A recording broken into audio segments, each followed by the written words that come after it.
स्वागत है आप सभी का उत्तराखंड न्यूज में। मैं हूं आपके साथ कुमार कुणाल धीरज। उत्तराखंड में मंत्रिमंडल में मंत्रियों के 4 पद रिक्त हैं। इन सभी पदों को भरने के लिए बीजेपी संगठन की ओर से कवायद की जा रही है।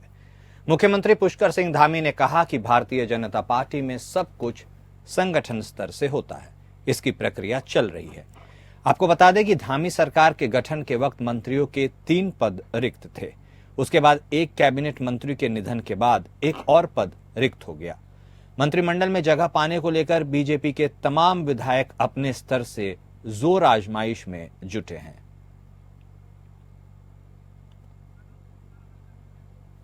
सहयोगी आलोक सेमवाल इस वक्त हमारे साथ फोन लाइन पर जुड़ गए हैं, सीधे उनका रुख करेंगे। जी आलोक, अब अक्टूबर में नगर निकाय के चुनाव भी तो होने ही वाले हैं उत्तराखंड में, और ऐसे में यह सुगबुगाहट की मंत्रिमंडल का एक विस्तार संभव है। ऐसे में विधायकों की बेचैनी कितनी बड़ी है और कौन कौन इस रेस में आगे होने की होड़ में खड़ा है? देखिए कुणाल, सीधे तौर पर अगर हम बात करते हैं मंत्रिमंडल के विस्तार की, तो 12 पद मंत्रियों के जो है वो उत्तराखंड में है, जबकि 8 मंत्री उत्तराखंड में इस वक्त पर मौजूद हैं। तो जाहिर सी बात है कि 4 पद फिलहाल खाली चल रहे हैं। नौवा मंत्री ये भी पहले हुआ करते थे, चंदन रामदास, लेकिन उनकी आकस्मिक मृत्यु के बाद एक और मंत्री पद खाली हो गया था, जिसके बाद से ही मंत्रिमंडल के विस्तार को लेकर चर्चाएं उत्तराखंड में देखने को मिल रही थी। हाल फिलहाल में हमें देखने को मिला कि मुख्यमंत्री पुष्कर सिंह धामी दिल्ली दौरे पर थे, जहां पर गृह मंत्री से भी उन्होंने बात की, हाईकमान से उन्होंने बात की, और अब ये संभव है कि जल्द ही मंत्रिमंडल का विस्तार किया जा सकता है। तो जैसा आपने बताया कि विधायकों की क्या कुछ रणनीति रहने वाली है, ये तो खैर हाईकमान ही तय करेगा। और जो इंटीरियर चीजें इस वक्त उत्तराखंड में चल रही हैं, जो भाजपा के विधायक हैं, उनमें भी कहीं ना कहीं इस वक्त बेचैनी जरूर है, और ऐसा देखने को मिल रहा है कि कई लोगों को फिलहाल मंत्री पद दिए जा सकते हैं। मतलब विधायकों की लॉबिंग कुछ असर लाएगी या सब कुछ दिल्ली से ही तय होगा और मुख्यमंत्री पुष्कर सिंह धामी सिर्फ मैसेंजर की भूमिका में रहेंगे कि अब आप लोगों को मंत्री पद अलॉट हुआ है? कांग्रेस में हम सुनते थे पहले हाईकमान शब्द, लेकिन अब बीजेपी में भी प्रायः या आम ही हो गया है।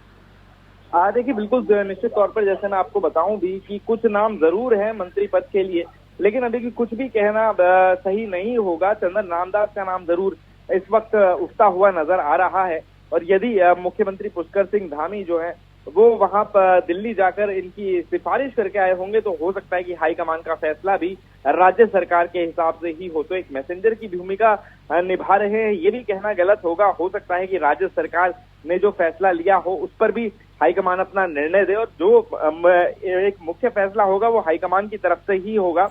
अब देखना यही होगा कि किस विधायक को मंत्री की जिम्मेदारी दी बिल्कुल, और यह देखना बेहद दिलचस्प होगा, क्योंकि उसी के बाद अन्य विधायकों की संवेदनाएं भी बाहर आएंगी। आप हमारे साथ बने रहिएगा, हम आपके पास दोबारा आएंगे बातचीत करने के लिए। फिलहाल इस जानकारी के लिए शुक्रिया।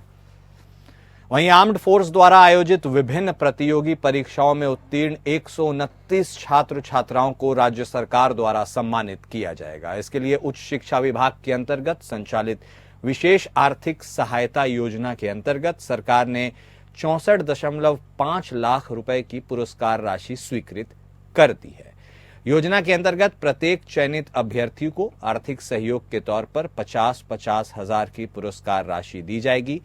आर्म्ड फोर्सेस में चयनित सभी अभ्यर्थियों को उच्च शिक्षा मंत्री धन सिंह रावत ने बधाई देते हुए उनके उज्जवल भविष्य की शुभकामनाएं प्रेषित की।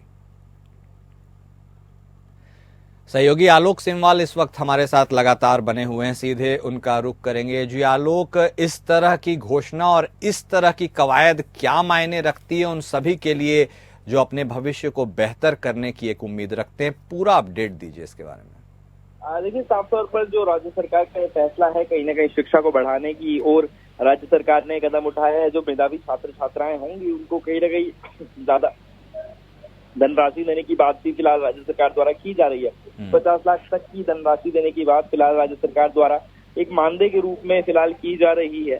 कब तक ये धरातल पर लागू होगा ये देखने वाली बात होगी, लेकिन घोषणा फिलहाल हो चुकी है, और ऐसी घोषणाएं जो है होती रहती हैं। और जहां तक कि अगर हम स्कूलों की बात करें, कॉलेजेस की बात करें, तो राज्य सरकार की अंतर्गत आने वाले जो स्कूल कॉलेज हैं, लगातार उनकी संख्या घटती जा रही है। कई जो गांव के क्षेत्र हैं, जो बॉर्डर से जुड़े हुए क्षेत्र हैं, लगातार पलायन की बातें वहां तक सामने आ रही हैं। तो देखना यही होगा कि अब राज्य सरकार इस पर क्या कदम उठाती है, राज्य सरकार किस तरह से फैसला लेती है। और जो पलायन की समस्या है और जो गांव के जो स्कूल खाली हो रहे हैं उनको किस तरह से राज्य सरकार खाली होने से बचाती है, ये एक बहुत ही महत्वपूर्ण कदम साबित हो सकता है। एक एक्सपेरिमेंट के रूप में इसको किया जा रहा है। अगर ये सफल साबित होता है तो कहीं ना कहीं उत्तराखंड के जो छात्र छात्राएं हैं उन्हें कहीं बाहर जाने की जरूरत नहीं पड़ेगी। चलिए, बिल्कुल सिर्फ घोषणा नहीं, इम्प्लीमेंटेशन की भी जरूरत होगी और देखना दिलचस्प होगा कि यह क्या रंग लाता है। आप हमारे साथ बने रहिएगा, हम आपके पास दोबारा आएंगे। फिलहाल आपका शुक्रिया। वहीं प्रधानमंत्री नरेंद्र मोदी के आह्वान पर पूरे देश में हर घर तिरंगा अभियान के तहत लोगों को अपने घरों में तिरंगा फहराने के लिए जागरूक किया जा रहा है। उत्तराखंड में इस अभियान को व्यापक जन समर्थन भी मिल रहा है। पिछले कई सालों से पूरे देश में हर घर तिरंगा अभियान पूरे जोश के साथ देशवासी मना रहे हैं। उत्तराखंड बीजेपी ने राजधानी देहरादून में हर घर तिरंगा अभियान के तहत तिरंगा यात्रा का आयोजन किया। बीजेपी प्रदेश अध्यक्ष महेंद्र भट्ट और कैबिनेट मंत्री गणेश जोशी के नेतृत्व में मसूरी डायवर्जन तिराहे से हाथी बड़कला तक तिरंगा यात्रा का आयोजन किया गया। इस दौरान कैबिनेट मंत्री गणेश जोशी और भारतीय जनता पार्टी के प्रदेश अध्यक्ष महेंद्र भट्ट एक दुपहिया वाहन में इस यात्रा में शामिल हुए।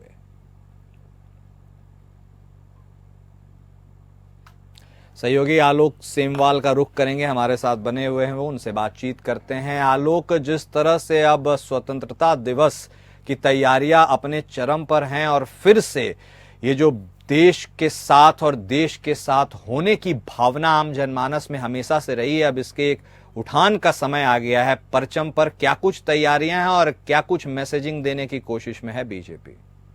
देखिए, साफ तौर पर 15 अगस्त की तैयारी की हम बात करते हैं तो उत्तराखंड की राजधानी देहरादून में हर वर्ष जो है परेड ग्राउंड में एक भव्य आयोजन किया जाता है। इसी क्रम में फिलहाल जो भी जिलाधिकारी कार्यालय की ओर से निर्देश जारी किए जाते हैं वो निर्देश जारी किए जा चुके हैं। लगभग सभी तैयारियां पूरी की जा चुकी हैं। 2 दिन अब स्वतंत्रता दिवस के रह चुके हैं, तो कहीं ना कहीं जिला स्तर से ये सभी तैयारियां पूरी कर ली गई है। वही अगर हम देश भर की बात करें तो प्रधानमंत्री ने यह आह्वान किया है हर घर तिरंगे का। पिछले वर्ष जब ये मुहिम चलाई गई थी तो काफी सफल भी साबित हुई थी और इसी के क्रम में फिलहाल अभी उत्तराखंड की अगर बात करते हैं तो उत्तराखंड में इस तरह की रैलियां जो है वो लगातार आयोजित की जा रही हैं। सभी कैबिनेट मंत्री इसमें अपना भरपूर सहयोग दे रहे हैं। खासतौर पर अगर कैबिनेट मंत्री गणेश जोशी की बात करें तो हाल फिलहाल में उन्होंने रैली निकाली है और पूरे उत्तराखंड से ऐसी तस्वीरें सामने आ रही हैं जिनसे ये साफ तौर पर नजर आता है कि जो ये इस प्रकार की रैलियां हैं वो लोगों को जागरूक करने के लिए की जा रही हैं। तो 15 अगस्त का सबसे बड़ा फैसला जो मुहिम है वो यही है कि हर घर में तिरंगा हो और एक देशभक्ति की भावना पूरे देश के लोगों में इस वक्त पर नजर आए। इसके लिए जो आह्वान किया जा रहा है उसके लिए तैयारियां तो पूरी की जा रही है। जैसे मैंने आपको बताया पिछले वर्ष तो सफल साबित हुआ था, लेकिन इस वर्ष कितना सफल साबित होता है ये देखने वाली बात जरूर होगी। ठीक है, हमारे साथ जुड़ने के लिए और तमाम बातचीत करने के लिए आपका बेहद शुक्रिया। छावनी परिषद रानीखेत और सीमांत मुख्यालय सशस्त्र सीमा बल रानीखेत द्वारा एक पेड़ मां के नाम कार्यक्रम के अंतर्गत अशोक द्वार के समीप चाइना व्यू क्षेत्र के आरक्षित कक्ष संख्या 8B में देवदार के लगभग 1000 पौधों का रोपण किया गया, जिसका शुभारंभ ब्रिगेडियर संजय कुमार यादव ने किया। वहीं सशस्त्र सीमा बल द्वारा इस वर्ष का यह 5वां वृक्षारोपण कार्यक्रम है और भविष्य में भी इसी तरह के कार्यक्रम करने की योजना है। ब्रिगेडियर संजय कुमार यादव ने कहा कि रानीखेत कैंट की ओर से उनके कैंटोनमेंट एग्जीक्यूटिव का प्रयास है कि रानीखेत के आसपास करीब 4500 पेड़ लगाए जा रहे हैं।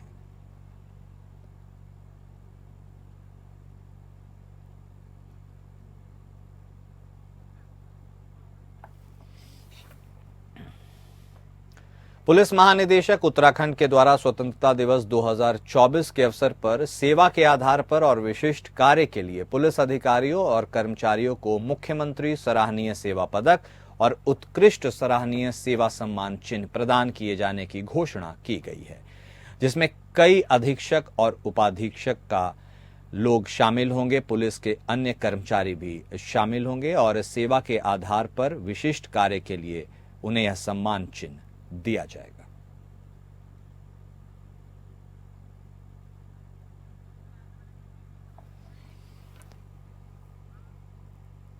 मसूरी देहरादून विकास प्राधिकरण द्वारा अवैध निर्माण पर अंकुश लगाने के लिए कार्य किए जाने के बाद भी इस पर कमी नहीं आ रही है, जिसे देखते हुए उच्च अधिकारियों द्वारा निर्देशित किया गया है कि बिना मानचित्र स्वीकृति के हो रहे निर्माण कार्यों पर सख्त से सख्त कार्रवाई की जाए।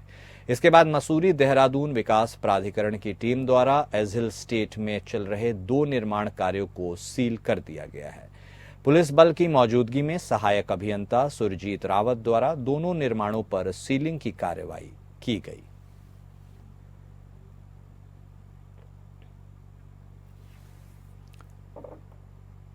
नगर पालिका सभागार में कूड़ा निस्तारण को लेकर कार्यशाला का आयोजन किया गया, जिसमें मसूरी के विभिन्न स्कूलों के साथ ही होटल व्यवसायियों और व्यापार मंडल के पदाधिकारियों ने हिस्सा लिया। कार्यशाला के दौरान नगर पालिका परिषद मसूरी द्वारा संचालित MRF सेंटर में कूड़ा निस्तारण को लेकर विभिन्न जानकारियां दी गई। वहीं उप जिलाधिकारी डॉक्टर दीपक सैनी द्वारा वहां मौजूद प्रतिनिधियों से शहर को स्वच्छ रखने की अपील की गई और नगर पालिका को सहयोग करने के साथ ही स्वच्छ सर्वेक्षण 2024 में मसूरी शहर को प्रथम स्थान लाने के लिए सभी को आह्वान दिया गया।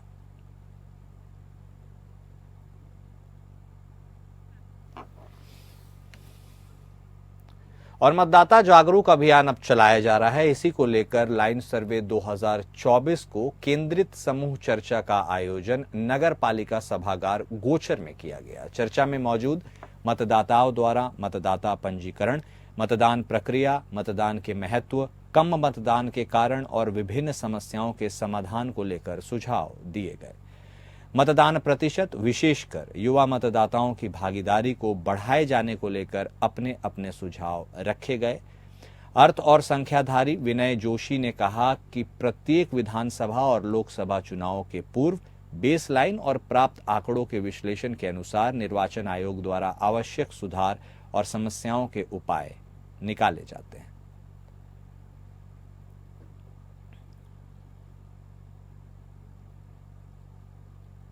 कनखल के पंजनहेड़ी में किराना व्यापारी की दुकान में घुसकर हथियारों के दम पर हुई लूट के मामले में पुलिस ने मुठभेड़ के बाद एक आरोपी को गिरफ्तार किया है।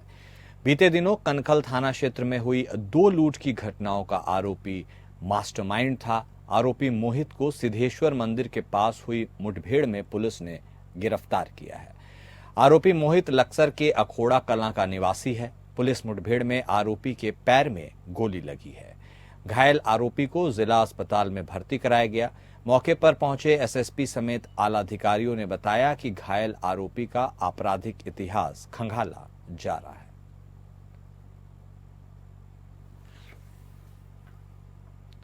निर्माण का सेंटरिंग खोलने गए 2 मजदूरों की शौचालय के गड्ढे में गिरने से मौत हो गई। सूचना पर पहुंची पुलिस ने दोनों के शवों को कब्जे में लेकर उसे पोस्टमार्टम के लिए भेज दिया। हादसे के बाद मृतकों के परिवार में कोहराम मचा हुआ है। मंगलोर कोतवाली क्षेत्र के जैनपुर गांव में नवनिर्माण मकान से रणसूरा गांव के थाने वाले राशिद और उस्मान सेंटरिंग खोलने के लिए गए थे। जब वो सेंटरिंग खोलकर जाने लगे तभी वहां मौजूद शौचालय के गड्ढे का स्लैब टूट गया और राशिद उसमें जा गिरा, जिसे बचाने के लिए उस्मान भी गड्ढे में कूद गया, लेकिन गड्ढे में बनी गैस के कारण वो दोनों बेहोश हो गए।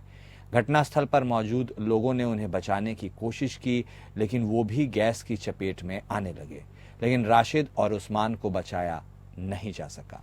इन दोनों की मौके पर ही मौत हो गई। सूचना पर पहुंची पुलिस ने दोनों के शवों को कब्जे में लेकर उसे पोस्टमार्टम के लिए अस्पताल भेज दिया। घटना के बाद मृतकों के परिवार में कोहराम मचा हुआ है।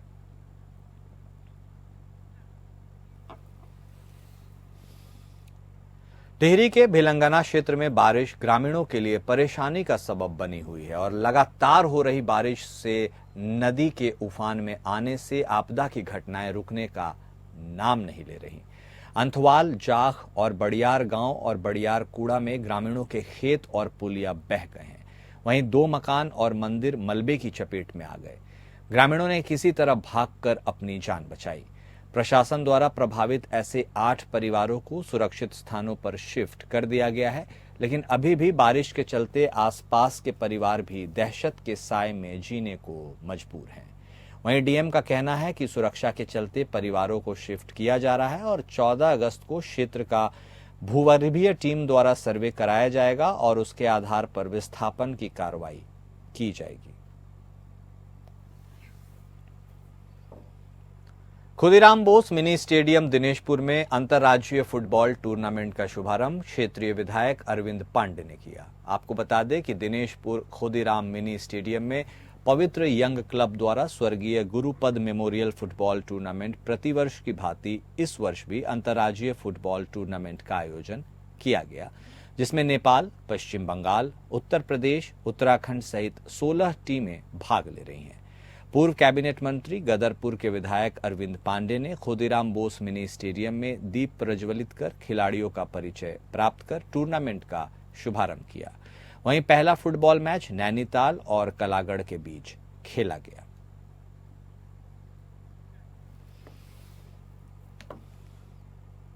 दिल्ली के पूर्व उप मुख्यमंत्री मनीष सिसोदिया की जमानत पर काशीपुर जिलाध्यक्ष सुभाष व्यापारी ने कहा कि सच्चाई की जीत हुई है। दिनेशपुर में प्रेस वार्ता करते हुए आम आदमी पार्टी के जिलाध्यक्ष सुभाष व्यापारी खुशी जाहिर करते हुए यह कहते नजर आए कि केंद्र सरकार द्वेष की राजनीति कर रही है। अकारण झूठा मुकदमा करके दिल्ली के उप मुख्यमंत्री मनीष सिसोदिया को फंसाया गया। बहुत जल्द अरविंद केजरीवाल की भी जमानत हो जाएगी और दिल्ली में विधानसभा चुनाव में फिर एक बार आम आदमी पार्टी की सरकार बनेगी। उन्होंने कहा है कि बांग्लादेश में हो रहे हिंदुओं के ऊपर अत्याचार को रोकने के लिए प्रधानमंत्री नरेंद्र मोदी को एक ठोस कदम उठाना चाहिए। प्रसन्नता की बात है कि 17 माह बाद हमारे दिल्ली के, बल्कि हम ये कहेंगे देश के सबसे बेहतर शिक्षा मंत्री, जिन्होंने शिक्षा के क्षेत्र में इतना बेहतर काम किया है, एक पूरे देश को बल्कि एक शिक्षा का नया मॉडल दिया है सरकारी व्यवस्थाओं में, तो उस जैसे शख्सियत को 17 माह जेल में रखा गया। उसके बाद वो संघर्ष करने के बाद वो बाहर आए। ये हम सबके लिए, हमारे पूरी पार्टी के लिए, साथ में इस देश में जो भी शिक्षा के प्रति जागरूक लोग हैं, तो 140 करोड़ लोग सब खुश हैं, केवल इसलिए कि उन्होंने शिक्षा के क्षेत्र में काम किया है और उनको वो निर्दोष है और तथाकथित शराब घोटाले में उनको जेल में रखा गया। अल्मोड़ा जिले के विकास खंड के मोहान रेंज के कार्यालय के पास जंगली हाथी ने सफारी स्वागत गेट पर बने लेडीज और जेंट्स शौचालय को बीती रात तोड़ डाला। वहीं वन क्षेत्राधिकारी गंगा सरन ने बताया कि स्वागत गेट के पास हाथी ने नुकसान पहुंचाया था। इसके साथ ही उन्होंने कहा कि डीएफओ अल्मोड़ा को मामले की सूचना दे दी गई है। उनके द्वारा स्वागत गेट के आसपास सोलर फेंसिंग का कार्य शुरू किया गया है। लगभग 1 सप्ताह के अंतर्गत सोलर फेंसिंग का कार्य पूरा हो जाएगा।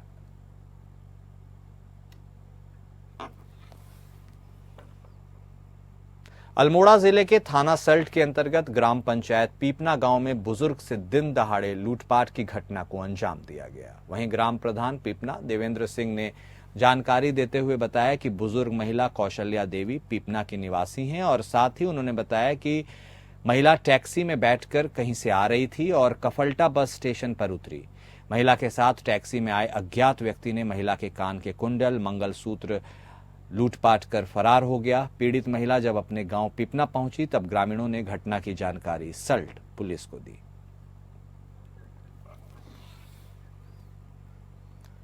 और उत्तराखंड न्यूज में अभी के लिए इतना ही। नमस्कार।